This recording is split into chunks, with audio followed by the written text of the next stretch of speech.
Père, je te rends grâce pour ce moment que tu bénis. Merci parce que tu es là. Merci parce que tu parles au travers de moi. Merci parce que tu parles à les cœurs. Merci parce que tu disposes l'atmosphère. Merci parce que les vies sont transformées par ce moment. Au nom de Jésus. Amen.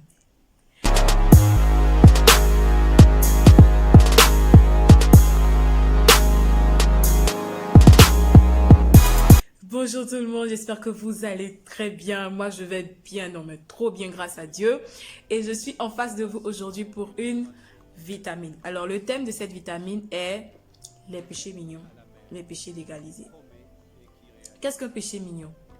Un péché mignon est un péché que nous affectionnons particulièrement. Un péché duquel on a du mal à se détacher. Un péché qu'on finit par accepter dans notre vie. Un péché avec lequel on finit par vivre, par marcher. Un péché qu'on côtoie. Notre verset de base est tiré du livre d'Ésaïe. Ésaïe 3, le verset 9. La Bible dit, ils font des différences entre les gens et cela les accuse. J'espère que vous avez votre Bible en papier, si possible bien sûr. Et comme les habitants de Sodome, ils ne cachent pas leurs péchés et ils en parlent devant tous. Hélas, ils préparent leur malheur. Un péché mignon est un péché qu'on a fini par rendre notre camarade. J'ai envie de dire ça. On se familiarise avec ce péché.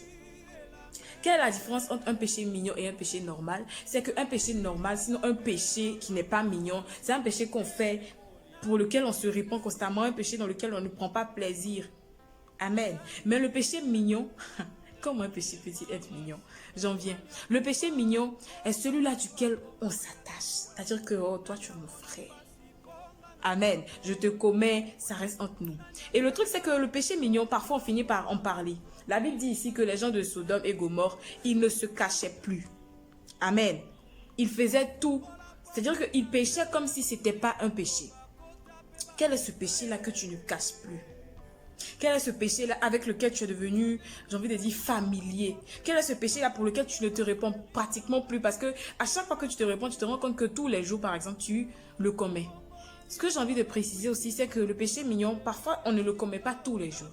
Mais on le commet en tout cas avec plaisir. Amen. Le péché mignon, il est relatif. Il n'y a pas de péché type qu'on associe au péché mignon. Non. Le péché mignon, il est très relatif. Pour d'autres, c'est le péché de la femme. Pour certains, c'est le péché des yeux. Pour plusieurs, c'est le péché de la bouche. Pour d'autres, c'est le péché de l'argent. Pour d'autres, c'est le péché de la nourriture. C'est très relatif. Toi, tu peux être quelqu'un quand tu manges, c'est-à-dire que tu es très gourmand. Tu es rassasié, mais tu n'arrêtes pas avec la nourriture. Tout ton argent va dans la nourriture. Tu dois économiser, mais tu dois manger. Tu dois construire telle maison, mais tu dois construire ton ventre d'abord. Tu dois faire ça, mais ton ventre. C'est-à-dire que ça devient prioritaire sur Dieu, sur tes offrandes, sur tout ce que tu dois faire. La nourriture, la nourriture, la nourriture, la nourriture. Tu ne peux t'en passer. C'est un péché. Yes. Permettez-moi de vous dire la vérité. Et je bénis Dieu parce que ce que je vous dis, est-ce que je me dis, est-ce que Dieu me dit. Et voilà, on évolue tous ensemble. Amen. C'est pas que je viens vous dire des choses. Amen. Donc, le péché mignon, il y a des personnes, par exemple, qui sont très corruptibles. Elles vont être chrétiennes, elles vont parler en langue, elles vont dire des choses déclarées, prophétiser. Mais tu vas les voir au travail. Rien ne passe devant elles sans qu'elles ne tirent leur argent. Elles ne font aucune tâche gratuitement. Quelque chose que l'État a déjà payé, tu vas les voir, elles te disent que ça fait 5 000. En tant le frère, on vient te voir parce qu'on se dit que tu es le frère de l'église. Non, mais le frère en fait de l'église, il est corrompu. Il y a des personnes, c'est le péché des yeux. C'est-à-dire qu'une belle femme ne peut pas passer sans que ses yeux l'accompagnent. Ils vont ouvrir ça comme ça. Regarder d'en haut en bas. Ça te dit quoi? Mais tu vois que tu n'arrives pas en fait à t'en détacher. Il y a des personnes qui ont les péchés de la bouche. Elle ne peut pas venir te saluer sans te mentir. Elle ne peut pas venir te dire bonjour. Ah, c'était un bonjour sans ajouter que tu as entendu que. Et puis, c'est pas vrai. Il y en a qui sont les calomnies. Elles ne peuvent pas venir te parler. Vous ne pouvez pas vous croiser dans les rues sans qu'elle ne calomnie son prochain. Sans qu'elle ne calomnie sa soeur, sa belle-soeur. C'est elle qui a toujours de quoi à dire. Ce sont des péchés mignons. Vous vous en attachez. Des choses que vous n'avez pas vues, vous en parlez. Des choses que vous n'avez pas vues, vous les décrivez. My God! How can you do something like this? Il faut se débarrasser des péchés mignons. Le but de cette vidéo est d'attirer notre attention sur notre quotidien. Parce que le péché mignon, parfois il faut s'asseoir pour se rendre compte que ça là, ça ne va pas avec moi. Il y a quelque chose qui ne va pas à mon niveau. Il y a des personnes qui ont des péchés mignons, mais qui ne disent pas que c'est leur péché mignon. Amen. Il y a des personnes qui le disent. Dans les deux cas, vos péchés mignons sont vos péchés mignons. Vos péchés mignons existent bel et bien dans votre vie. Il faut s'en débarrasser.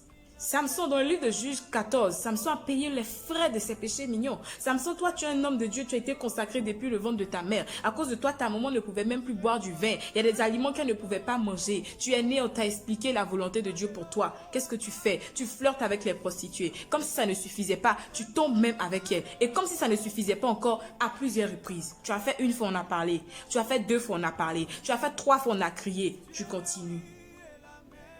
Où est-ce qu'il s'est retrouvé? Les péchés mignons viennent dans votre vie pour vous tuer. Regardez David. David était l'homme selon le cœur de Dieu. Lorsque vous lisez un roi, deux rois. David était quelqu'un que Dieu avait privilégié, si vous me permettez l'expression. Mais qu'est-ce que David a fait? Il s'est laissé entraîner dans le péché des yeux. Amen. Il était le roi. Il avait plusieurs femmes à sa portée. Sûrement, il regardait des femmes et puis il se disait, ok, toi tu es belle, entre chez moi. Parce qu'il a eu plusieurs femmes en tant que roi. Et il n'a pas canalisé cette convoitise en fait. Il allait tomber avec la femme de quelqu'un d'autre. La Bible dit qu'il était sur le toit de sa maison. Il a vu Bathsheba se laver. Il a dit, mais comment cette femme-là se lave?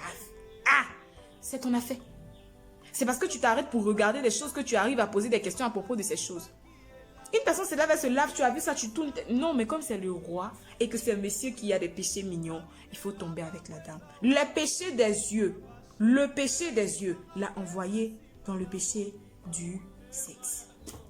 Ces péchés-là que vous câlinez, ces péchés-là que vous améliorez, on va en venir, sont des péchés qui vont vous tuer. Vous avez vu comment David a payé, comment il a payé les frais. En Ésaïe 6,5, la Bible dit que lorsque Dieu s'est révélé à Ésaïe, il a dit, Seigneur, je suis impur, j'ai les lèvres impures. Je suis dans une communauté, dans une ville, dans un peuple où les gens ont des lèvres impures. Et oui, je me suis laissé contaminer. Parfois, les péchés mignons que tu as là sont dus à ton environnement.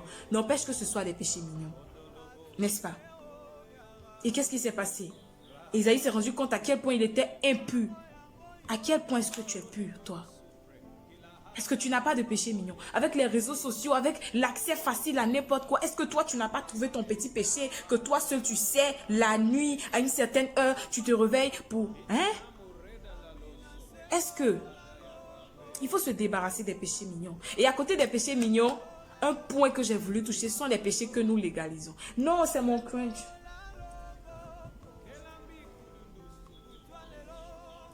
Ton crunch ou crunch là, ça veut dire quoi? C'est ma convoitise. Je l'ai coupé. Bon, je sais pas si dans d'autres pays on l'utilise, mais en Côte d'Ivoire, quand on a escroqué une personne, on a volé une personne, on ne dit pas je l'ai volé, je l'ai escroqué, je l'ai coupé.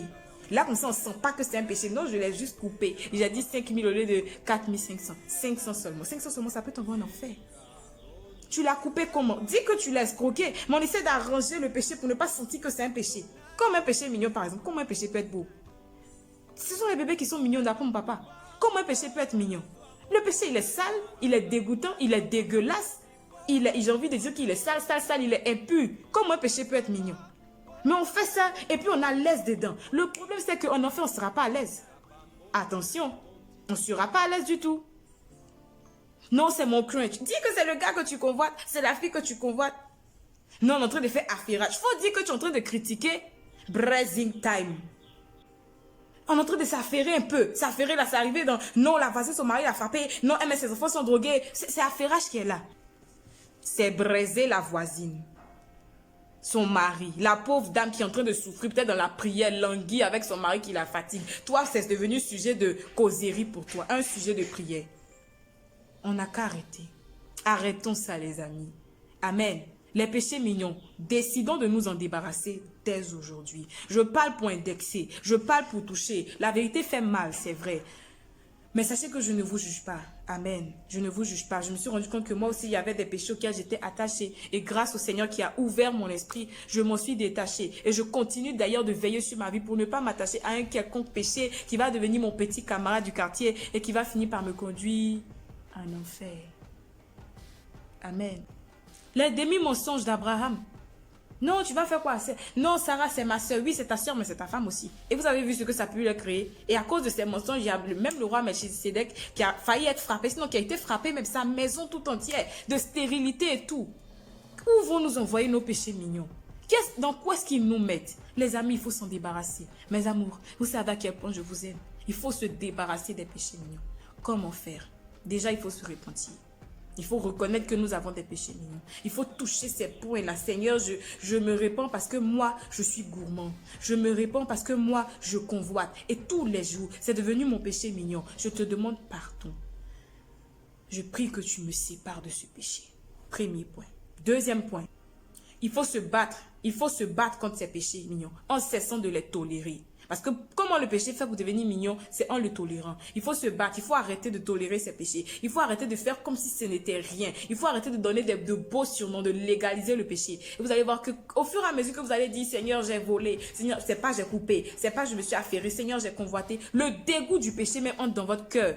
Parce que vous n'êtes pas fier de vous. Et justement, c'est parce que vous n'êtes pas fier de vous que vous donnez un petit nom à ce péché. Donc, il faut arrêter de tolérer ce péché-là. Le troisième point, il faut le combattre jour et nuit. Si tu sais que toi, c'est le mensonge qui est ton péché, quand tu parles, réfléchis. Avant de dire quelque chose, avant de répondre à une question, fais pause. Et puis réfléchis bien à ce que tu veux dire.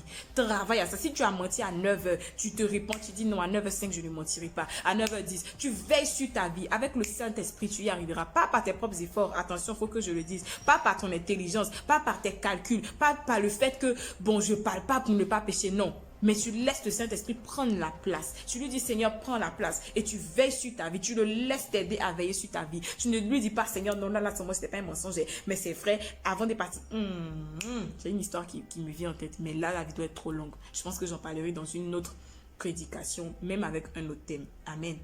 Séparons-nous des péchés mignons. Le but de cette vidéo, je l'ai dit, était de nous emmener à nous séparer des choses qui pourraient nous empêcher de marcher avec le Seigneur. J'espère que vous avez été bénis. Désolée pour la longueur de la vidéo. Et je prie que Dieu vous aide. Amen. Nous allons prier. Nous allons prier, demander à Dieu de nous séparer de tous ces péchés mignons, de nous aider dans notre combat quotidien, à nous séparer de ces péchés mignons. Non, les amis, il faut faire attention avec le péché. Il faut faire attention avec le péché. Prions le Seigneur qui nous sépare de ces choses. Merci Saint-Esprit pour mon frère, pour ma soeur, pour moi-même d'abord. Donne-moi, Seigneur Jésus, de me séparer de ces choses qui ne te glorifient pas. Donne à mon frère, à ma soeur de se séparer des choses qui ne te glorifient pas dans leur vie. Donne-nous, Seigneur, de marcher selon ta parole. Oh Seigneur, mets une séparation, que ton épée vienne séparer les péchés mignons de nous-mêmes au nom de Jésus. Viens nous séparer de tous ces péchés-là que tu n'aimes pas, mais que nous nous traînons jour et nuit au nom de Jésus. Merci Seigneur parce que tu nous délivres. Merci parce que tu es le Dieu de notre salut. Et tu t'arranges à ce que nous soyons sauvés en nous détachant de ces choses-là que tu n'aimes pas voir en nous. Que la gloire et l'honneur te reviennent au siècle des siècles. Amen.